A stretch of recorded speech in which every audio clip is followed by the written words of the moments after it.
Joel invited me into his home, and he starts rummaging through his cabinets and pulls out a big stack of roof reports and pulls out a big stack of parking lot projects and HVAC projects. And he says, I want you to go through these, make some sense of it, go talk to the tenants and see what we're going to do about them. And he said, no, forget all that. Forget that. Let's go for a drive. We get into his car. We drive about a half an hour to Elmhurst, Illinois. Elmhurst is a city just south of the airport. There's a lot of industrial property there. It's one of our favorite cities. And we're driving down the street, and he's pointing out buildings as we're going. We used to own that building. I sold that building to this business. That business is now in this building, which I did the brokerage for, and I leased it to this client. And his brain is like a roadmap. He knows everything about every industrial building in the Chicagoland area. Then he says, now I want you to get out. Okay. He says, go buy a building. I don't know what you mean buy a building. Okay.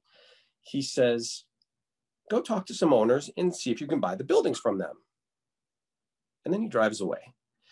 And I stood there for about 15 minutes, just like a deer in headlights. Like, I really don't know what to do here.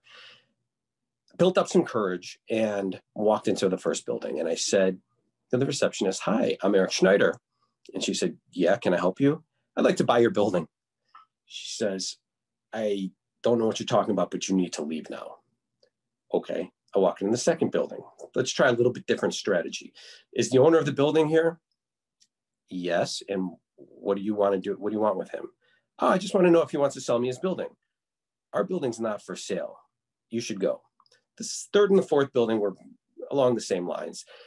The fifth building I went to, nobody was at the front of the building in the office. So I walked around back to the warehouse, and a warehouse worker yelled at me, hey, you need to get out of here. I'm calling the cops. So I ran out of there, and I see Joel pulling down the street. And he says, so how'd it go? Did you buy a building? I said, no, but I almost got arrested.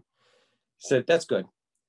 I want to show you something. And he pulls over, he stops, gets out of the car and says, let's take a walk. We visited 3 more buildings that day.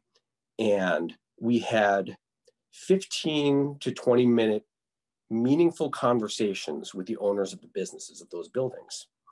And then I started to realize the importance of creating that trust in those relationships before you can ever discuss doing business with them. And that's our philosophy now. That's how we acquire buildings.